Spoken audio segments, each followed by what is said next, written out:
urgent being imports of food products that cost us 500 billion shillings every year. Just imagine. We are importing maize, wheat, rice, edible oil, to Kenya at a cost of 500 billion shillings every year. As I mentioned earlier, we have already made interventions to reduce imports of maize, sugar, edible oils, rice, wheat, but our efforts are undermined by the natural limits of rain-fed agriculture. We can no longer allow the clouds to determine whether our people eat or not. We are able to produce enough for domestic consumption and exports. Expanded modern irrigation is now necessity and the only path forward. We are endowed, ladies and gentlemen, honorable members, with arable land, yet we all know only 15% of Kenya can support rain-fed agriculture. And this limited area is what we have relied on to feed the entire nation. While 85% of Kenya does not receive sufficient rainfall, if we harvested and stored rainwater, we can bring vast arable lands in these arid and semi-arid regions into productive use. With the dams, we can transform our arid and semi-arid areas into hubs of agricultural production, even in the absence of rainfall. We must never give up on the potential of these regions simply because they receive little rain. And we must never confuse the lack of rain with the lack of water. This is why we must build at least 50 mega dams nationwide, alongside 200 additional medium and small dams and thousands of micro dams to collect and store water, not only to secure our food supply, but to bring at least 2.5 million additional acres under irrigation within the next 5 to 7 years. Therefore, the commitment to harvest and store water is not simply about food and water security. It is a strategic, nation-shaping investment, one that underpins our aspiration to be a net exporter of agricultural products, underpins economic independence, rural prosperity, and sustainable development. The Ministry of Water and Sanitation and Irrigation, alongside all relevant agencies, have already mapped out precise locations of these dams. These projects span the breadth of our republic. From the High Grand Falls, a mega dam on River Dawa in Mandera, Isiolo, Basalinga Dam, Yata in Machakos, Singli Canal in Garissa, Soin Koru in Kisumu, Rumuruti in Laikipia, Thochi in Embu and Tharaka, Lowat in Turkana, Mahoya Dam, straddling Nyeri and Kirinyaga, Narosra in Narok, Aror in Elgeyo Marakwet. Others include Ndarugu in Kiambu, Kokwanyo in Homa Bay, Rare in Kilifi, Tongaren in Bungoma, and many more strategic sites nationwide.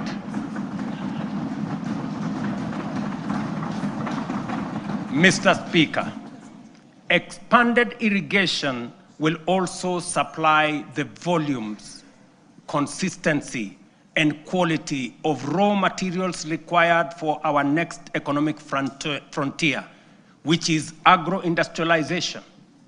Irrigation will produce the raw materials, and our SEZs, EPZs, and county aggregation and industrial parks will convert them into high-value products for national, regional, and global markets. Honorable members, energy is the lifeblood of any modern economy. No nation has developed without abundant, reliable, and affordable power. This is our third national priority. Although we have an installed capacity of 3,300 megawatts, the intermittence of solar and wind means our firm capacity is only 2,300 megawatts, far below what the Kenya of the present, let alone tomorrow, will require.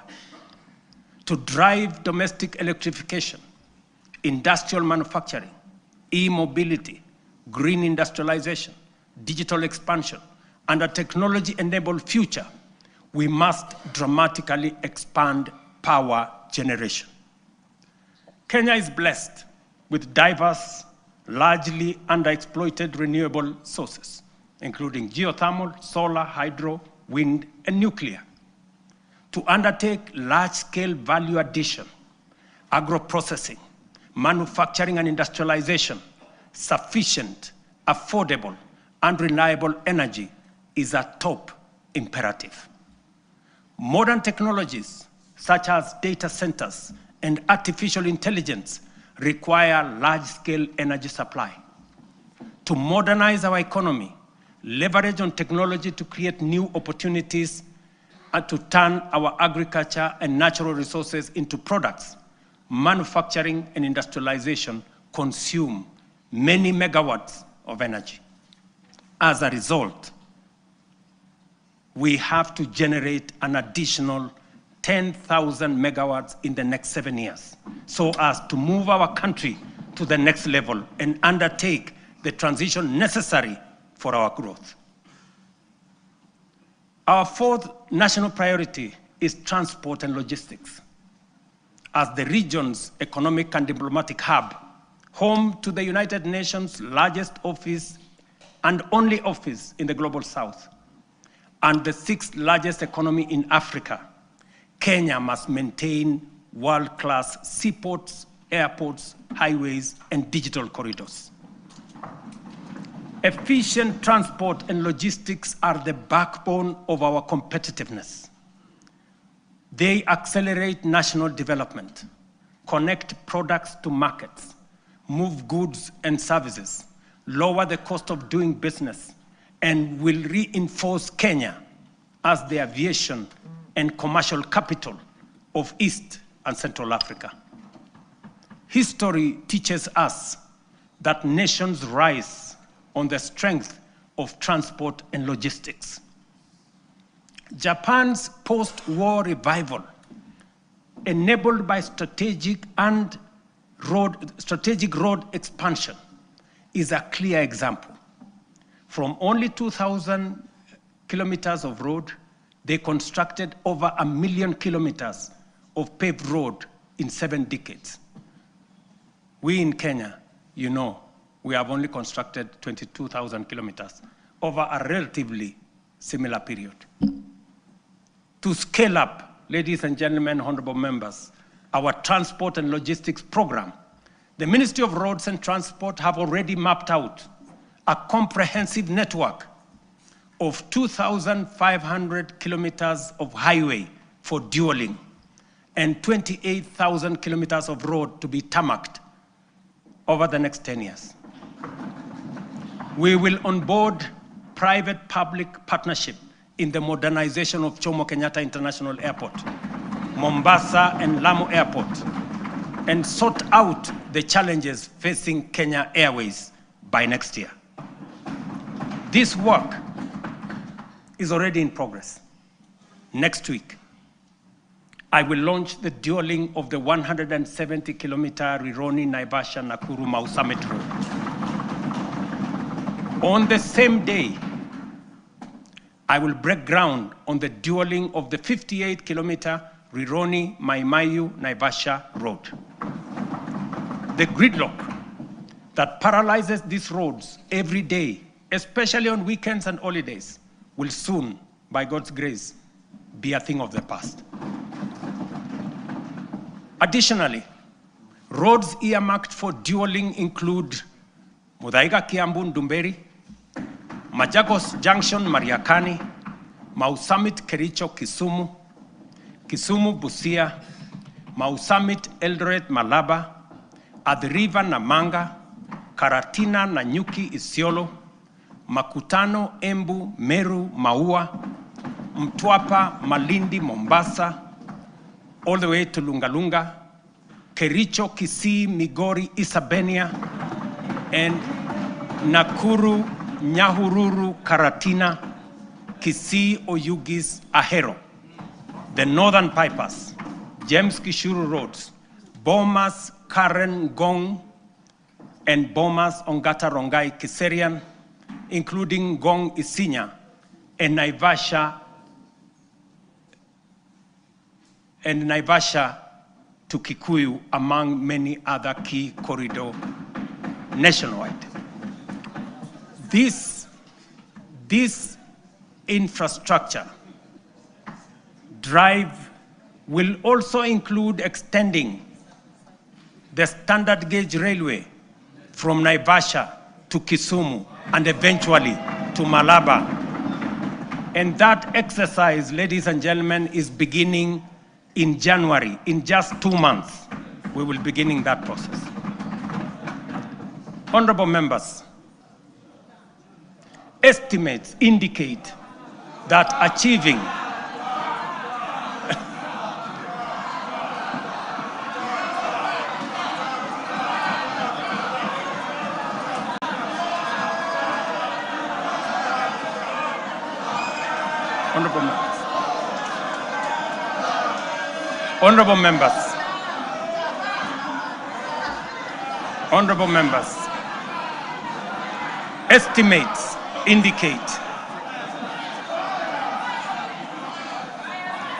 Honorable members,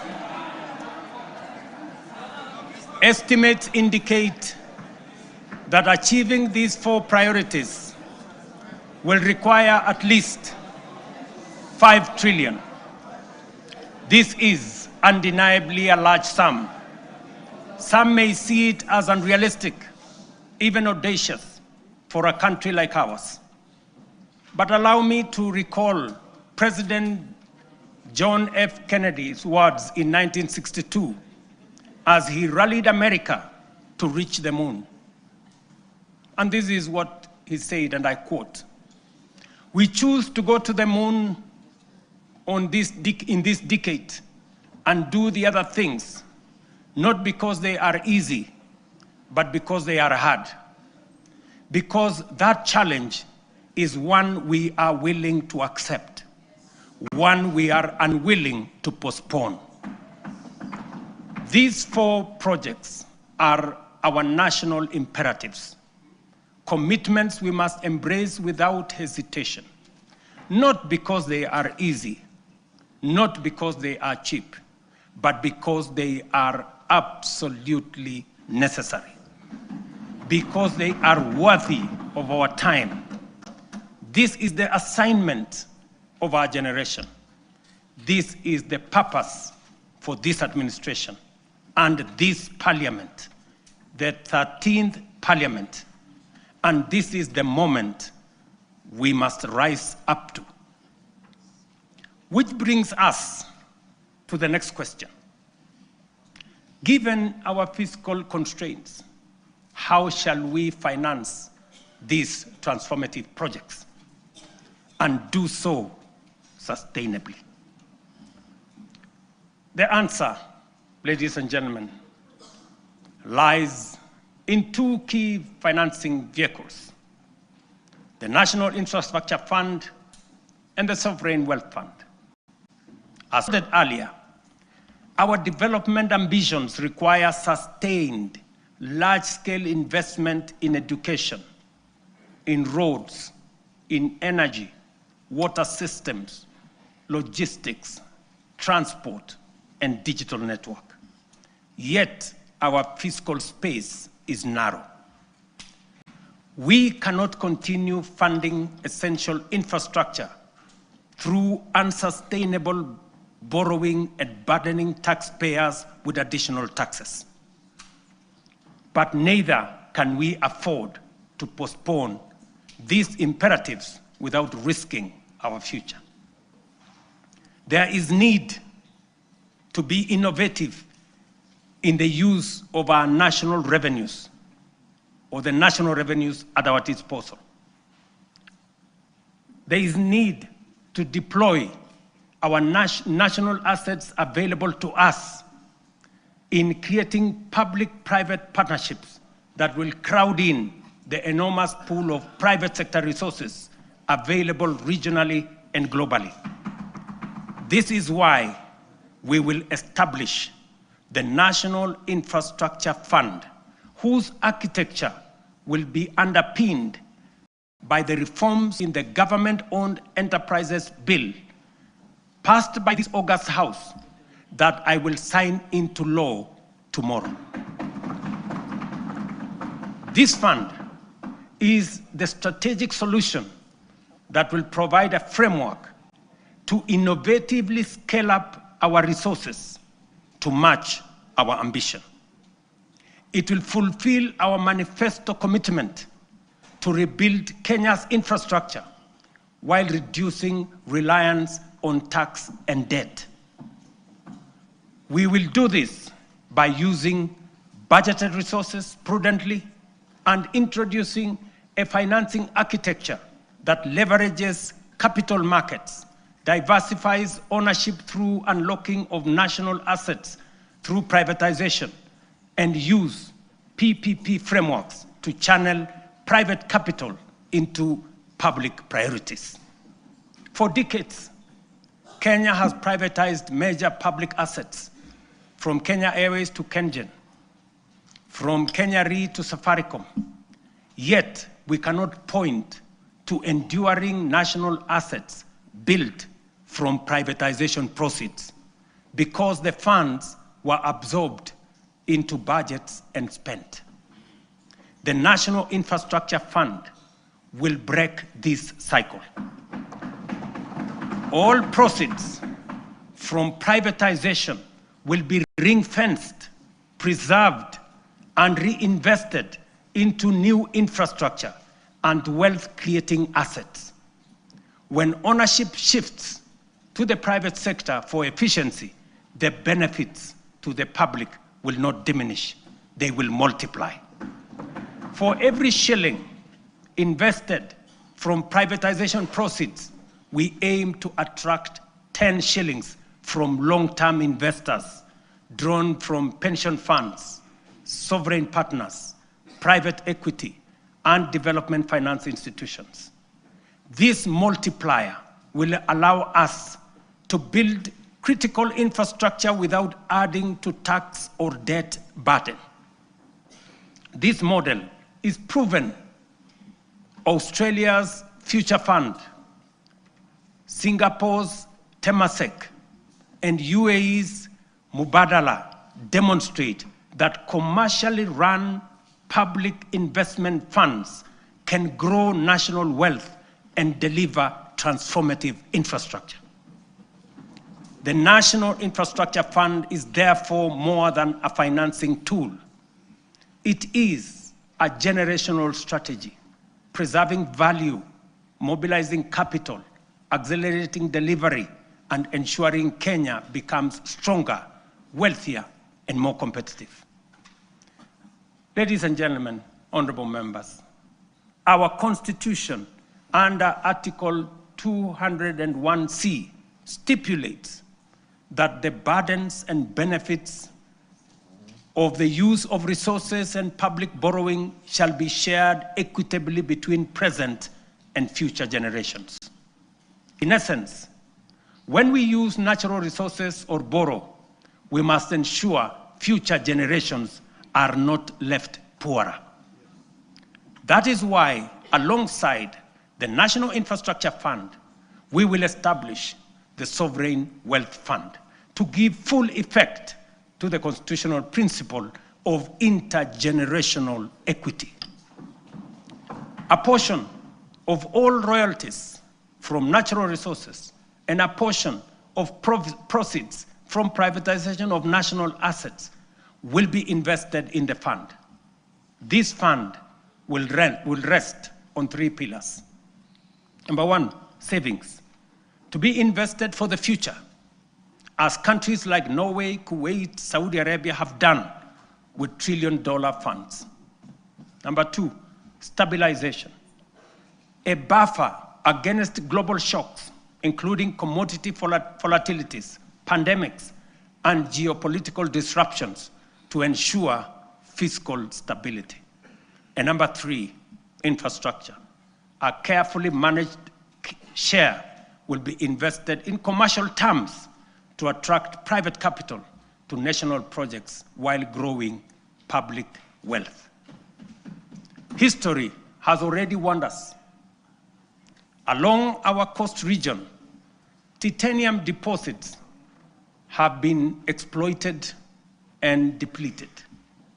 And because we lacked a sovereign wealth framework, future generations will inherit nothing from the resources that we got from titanium. We cannot repeat this mistake. Mr. Speaker, honorable members, that is the scale of our national ambition. This is the blueprint for financing it prudently and responsibly. To shape this vision, I have engaged sincerely with leaders across the political spectrum. I've engaged many members of parliament, many governors, community leaders, and with Kenyans from all walks of life. I discussed this vision with the late Right Honorable Raila Amolo Odinga in the presence of Professor Anyang' Nyong'o, who reminded me that no nation has industrialized without roads, energy, and food security. I have engaged former President Uhuru Kenyatta, who emphasized the necessity of scaling up infrastructure investments. Honorable members, allow me to express profound gratitude to the 13th Parliament for your outstanding contribution, your foresight, your consistency, focus, and commitment on what is good for Kenya. The progress made in the last 3 years would not have been possible without your legislative agility, principled oversight, and commitment to national interest. When the history of this generation is written, this House, the 13th Parliament, will occupy a full and proud chapter. Your decisions are recorded not only in debates or statutes, but in the lives lived, progress of every Kenyan that has been achieved. For this, I extend my deepest gratitude and appreciation.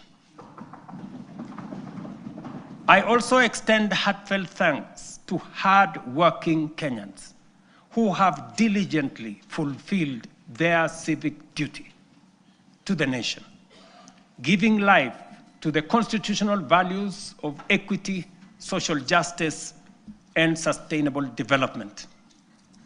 You Kenyans have shouldered the weight of nation building. Future generations will feel the impact of your sacrifice, and they will honor you as the generation that helped change the trajectory of our republic. As I conclude, I reiterate that those of us in leadership must bear in mind one critical lesson. Leaders are not ultimately judged by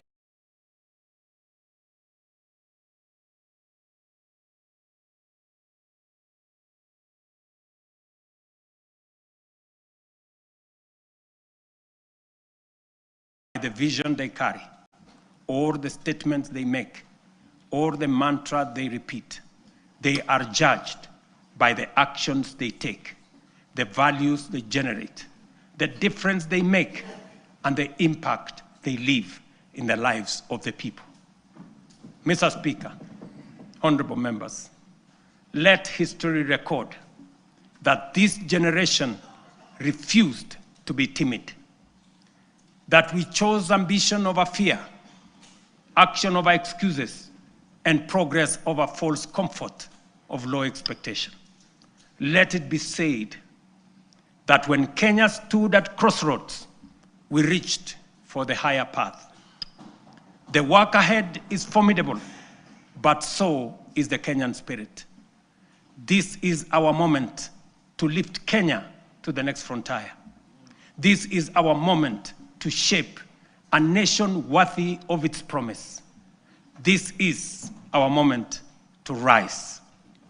Honorable members, it is now my pleasure to submit to Parliament the following 3 reports as required by the Constitution. Number 1, reports on all measures taken and progress achieved in the realization of the national values as I have espoused. Number 2, report on progress made in fulfilling the international obligations of the Republic.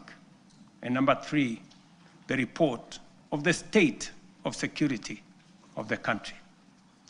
Now, therefore, I hand over the reports to the Speaker of the Senate and the Speaker of the National Assembly, and I thank you for your attention. God bless you, and God bless our great country, Kenya.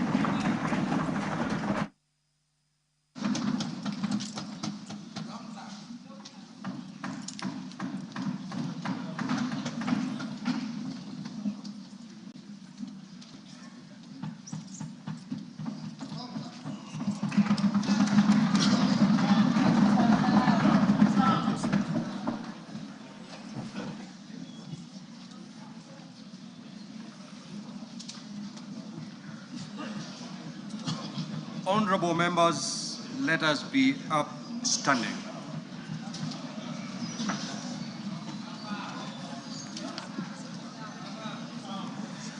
Your Excellency the President, the Right Honorable Speaker of the National Assembly, honorable members and distinguished guests, we have now come to the conclusion of the business of the day, and it is now time to adjourn. The Senate stands adjourned until Tuesday, the 25th of November, 2025 at 2:30 p.m. in the Senate chamber. Thank you. Your Excellency, the President, Right Honorable Speaker of the Senate, honorable members of the National Assembly, the National Assembly now stands adjourned until Tuesday, 25th November, 2025 at 2:30 p.m. May I take this opportunity to invite all honorable members and our guests to a reception at the Parliament courtyard. May I also request all honorable members and our guests to remain standing in your places until the procession of His Excellency the President and the speakers leave the chamber. I thank you.